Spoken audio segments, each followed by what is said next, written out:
Assalamualaikum warahmatullahi wabarakatuh. Halo semua, kembali lagi di channel Raider Manhwa. Kali ini Mimin akan melanjutkan sebuah komik yang berjudul Sang Iblis Penguasa Mutlak.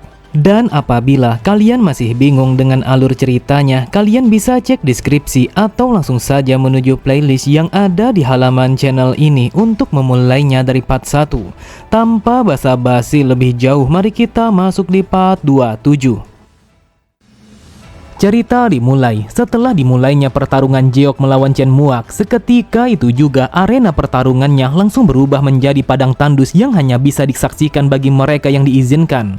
Di saat itu, Jeok sama sekali tidak ingin menahan kekuatannya, meskipun yang ia hadapi adalah salah satu dari pengikut ibunya yang paling setia. Sama halnya dengan Chen Muak, dia sama sekali tidak ingin menahan diri, meskipun lawannya adalah anak kesayangan nona muda yang selama ini ia layani. Pada sisi yang lain, Yang Hua berkata, inilah yang disebut sebagai pertarungan yang sebenarnya, karena mereka sama sekali tidak ingin menahan diri untuk mengalahkan satu sama lain. Mendengar itu, Charyeon berkata, sampai saat ini aku tidak pernah melihat seni formasi yang mampu mengubah lingkungan menjadi seperti ini. Jadi bagaimana mungkin hal ini bisa terjadi? Yang Hua berkata, dulunya aku telah berkelana untuk mencari seseorang yang disebut sebagai dewa seni formasi. Mereka yang berada di luar seni formasi ini hanya akan menyaksikan sebuah ilusi, karena ini adalah sebuah pertarungan yang sangat berbeda dengan apa yang sebenarnya terjadi. Hal itu dilakukan karena seni bela diri yang mereka gunakan adalah sebuah teknik yang tidak seharusnya ditunjukkan kepada publik, dan hanya mereka yang berada di dalam sini yang boleh menyaksikan pertarungan ini. Sontak, Charyeon sangatlah terkejut. Ia bergumam, jika seni bela diri mereka tidak boleh ditunjukkan kepada publik, apakah itu artinya Jeok dan juga sang tetua telah berhasil mencapai final tanpa menunjukkan kemampuan mereka yang sebenarnya? Kemudian Yang Hua kembali berkata, perhatikan baik-baik bagaimana pertarungan mereka, dan jangan sampai sedikit pun kau melewatkan satu gerakan yang akan mereka tunjukkan kepada kita. Dan ini akan menjadi sebuah pertarungan yang hanya terjadi satu kali dalam seumur hidup. Di saat itu, Jeok telah berhasil menebaskan bilah pedangnya dengan begitu kuat sehingga membuat tubuh Chen Muak langsung terbelah menjadi dua bagian. Akan tetapi, hal itu hanyalah sebuah ilusi karena Chen Muak langsung menampakkan kehadirannya di belakang Jeok sembari menebaskan bilah pedangnya.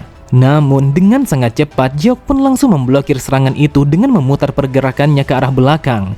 Jeok berkata, sepertinya kau sudah menduga kalau aku akan memblokir serangan ini. Sambil tertawa, Chen Muak berkata, tentu saja aku menduganya karena orang yang aku lawan adalah dirimu. Kemudian Jeok pun langsung menebaskan pedang iblisnya secara bertubi-tubi untuk memberikan sebuah tekanan kepada Chen Muak. Akan tetapi serangannya langsung diblokir oleh Chen Muak karena dia bukanlah seseorang yang akan mudah untuk dikalahkan. Terlihat Chen Muak begitu puas karena ini adalah sebuah pertarungan yang paling ia tunggu selama ini. Lalu Jeok pun langsung menebaskan bilah pedangnya yang bertujuan untuk memotong kepala Chen Muak. Namun di saat yang bersamaan, Chen Muak langsung mengayunkan bilah pedangnya yang bertujuan untuk membelah tubuh Jeok. Sebelum datangnya tebasan Jeok, terlihat Chen Muak langsung menundukkan kepalanya untuk menghindari serangan itu. Tetapi pada sisi yang lain, Jeok pun menyadari kalau dia sama sekali tidak akan sempat untuk menghindari sebuah serangan yang tertuju kepadanya. Benar saja, seketika itu juga percikan darah Jeok langsung berserakan di mana-mana setelah terkena tebasan Chen Muak. Terlihat Charyeon begitu panik ketika melihat Jeok yang terluka di dalam pertarungan itu. Pada sisi yang lain, Muyong dan juga yang lainnya hanya terdiam. Mereka tidak menyangka kalau Chen Muak sama sekali tidak menahan diri untuk bertarung melawan Jeok. Meskipun Jeok telah berhasil menghindari sebuah serangan yang mungkin saja akan membunuhnya, namun tetap saja tangannya telah terluka dengan cukup parah sehingga darahnya langsung membasahi tangan kirinya. Chen Muak berkata, asal kau tahu, ketika aku mengatakan kalau aku sama sekali tidak akan menyesal apabila membunuhmu, maka hal itu bukanlah sekedar omong kosong. Sambil mengacungkan bilah pedangnya, Chen Muak kembali berkata, dengarkan aku baik-baik, gunakanlah seni bela dirimu yang sebenarnya atau kau lebih memilih untuk mati di tanganku. Mendengar perkataan Chen Muak, sambil tertawa Jeok berkata, jika itu yang benar-benar kau inginkan, maka aku akan menunjukkan kekuatanku yang sebenarnya kepadamu. Seketika itu juga Jiok pun langsung melepaskan energinya dengan begitu dahsyat, yang mana itu adalah energi demonik yang selama ini ia pendam di dalam tubuhnya. Bahkan saking kuatnya energi itu, sampai-sampai tempat itu langsung berguncang dengan sangat hebat. Terlihat Charyeon sama sekali tidak bisa mengedipkan kedua matanya karena ia tidak menyangka kalau Jiok telah menyimpan sebuah energi yang sebesar itu. Charyeon bergumam, yang aku rasakan kalau ini adalah energi demonik yang sangat mengerikan. Sejak dari awal aku pun merasa curiga karena aku merasakannya secara samar. Namun ternyata dugaanku memanglah benar kalau dia adalah seorang kultus demonik. Kemudian setelah menarik nafas panjangnya, Jiok berkata, jalan demonik telah dimulai dengan angin. Di saat itu sangat jelas terdengar kalau Jiok telah berbicara dengan nada yang begitu dingin. Mendengar perkataan Jiok, terlihat Chen Muak langsung tertawa terbahak-bahak karena ini adalah sebuah teknik yang benar-benar ia tunggu.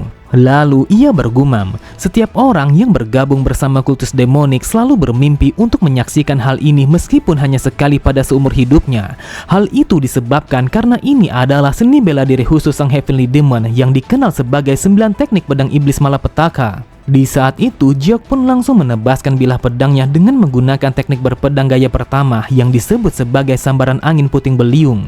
Seketika itu juga, terlihat hembusan angin yang begitu dahsyat langsung mengamuk begitu saja sehingga menghancurkan segala sesuatu yang masuk ke dalam jangkauan serangannya.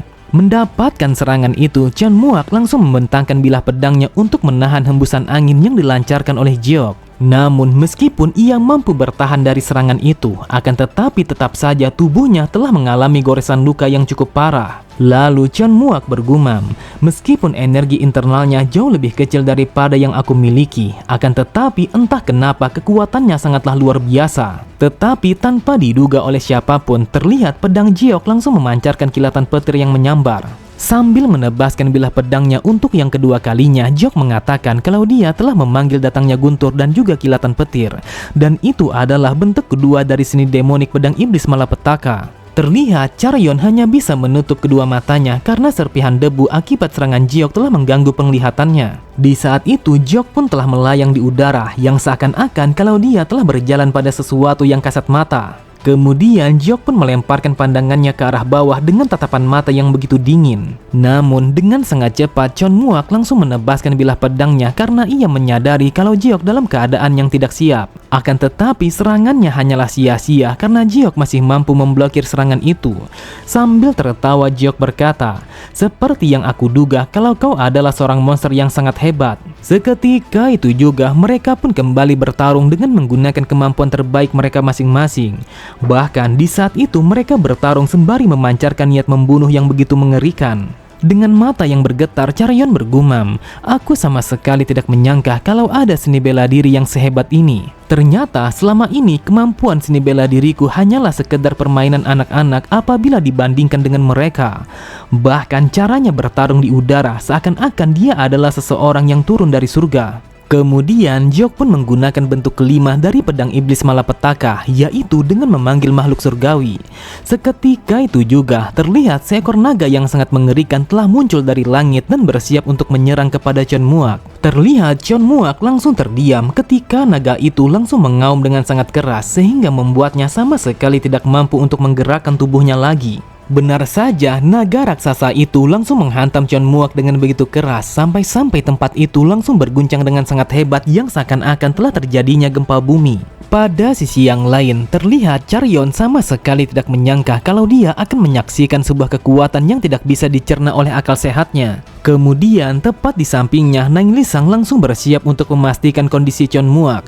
Akan tetapi, Yang Hua memintanya untuk menghentikan niatnya itu karena ia begitu yakin kalau Chen Muak tidak akan kalah begitu saja. Memang benar adanya, meskipun dia telah terkena sebuah serangan yang sangat mematikan. Akan tetapi, ia pun tetap berusaha untuk berdiri dengan menancapkan bilah pedangnya ke atas tanah. Setelah menarik nafas panjangnya, Chen Muak langsung tertawa terbahak-bahak sampai-sampai suaranya telah bergema di tempat itu. Lalu Chen Muak berkata, kau benar-benar mewarisi darahnya nona muda karena kau telah menunjukkan sesuatu yang sangatlah luar biasa. Jujur saja, aku pun begitu puas bertarung melawanmu meskipun tubuhku telah mengalami luka-luka yang cukup fatal. Lalu Chen Muak langsung bersiap dengan bilah pedangnya. Ia kembali berkata, aku rasa kalau ini adalah saatnya untuk mengakhiri pertarungan ini. Saat mendengar Charyon yang bertanya teknik apa yang digunakan oleh Chon Muak, Yang Hua pun berkata, itu adalah seni bela diri khusus yang disebut sebagai pedang Asura yang hanya bisa digunakan oleh orang itu.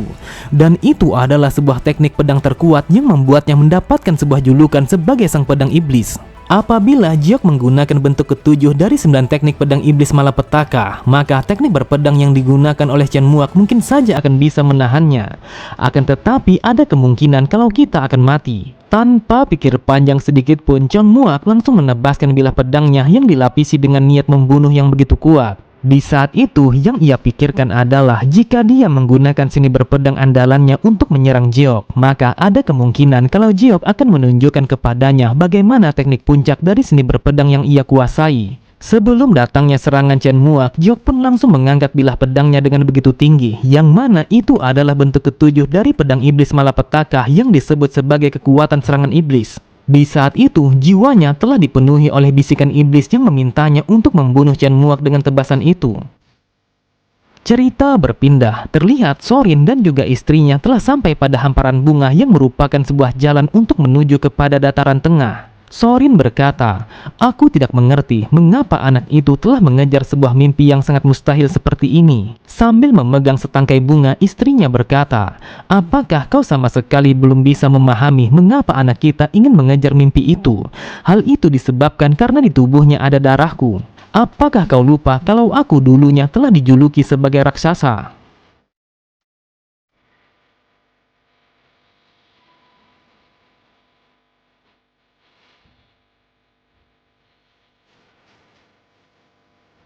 Saat mendengar Sorin yang mengatakan kalau itu sudah lama, istrinya kembali berkata, apakah kau tidak tahu kalau darah sama sekali tidak bisa dibohongi? Dan Jiok telah dikendalikan oleh instingnya karena dia adalah anakku. Saat ini yang aku rasakan sesuatu yang jauh di dalam dirinya telah menyala dan juga memakannya, yaitu sebuah dorongan yang sama sekali tidak terkendali untuk menghancurkan segalanya. Benar saja, di saat itu yang Jiok lihat semuanya telah berubah menjadi abu-abu karena dia telah dibutakan oleh niat membunuh yang begitu kuat.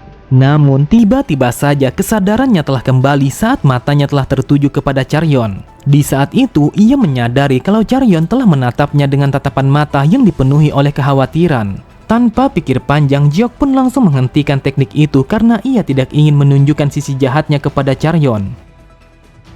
Menyadari akan hal itu, terlihat Chon Muak sangatlah kesal karena Jiok sama sekali tidak fokus di dalam pertarungan itu. Sambil berteriak ia berkata, dasar bajingan, ke arah mana kau melihatnya? Seketika itu juga tebasan Chon Muak langsung menghantam ke arah Jiok dengan begitu dahsyat sampai tempat itu kembali berguncang untuk yang kesekian kalinya. Pada sisi yang lain, terlihat Charyon langsung terdiam, wajahnya begitu pucat ketika melihat Jiok yang terkena tebasan Chon Muak dengan begitu telak. Sama halnya dengan Muyong, di saat itu ia pun langsung berteriak karena dia begitu khawatir apakah Jiok baik-baik saja. Namun tiba-tiba saja sebuah gelombang air yang begitu deras langsung membelah energi pedang iblis yang dilancarkan oleh Chon Muak. Seketika itu juga Muyong pun langsung terdiam, ia tidak menyangka kalau Jiok akan menggunakan teknik ayahnya. Sedangkan Jiok pernah berjanji kalau dia sama sekali tidak akan pernah untuk menggunakan teknik itu. Benar saja, di saat itu Jiok pun telah menggunakan pedang ayahnya untuk membelah serangan Chon Muak yang tertuju kepadanya. Dan itu adalah sebuah pedang yang diberi nama sebagai pedang terhebat sepanjang masa. Oke semua, cukup sampai di sini dulu pembahasan alur cerita kita. Sampai jumpa di video selanjutnya. Wassalamualaikum warahmatullahi wabarakatuh.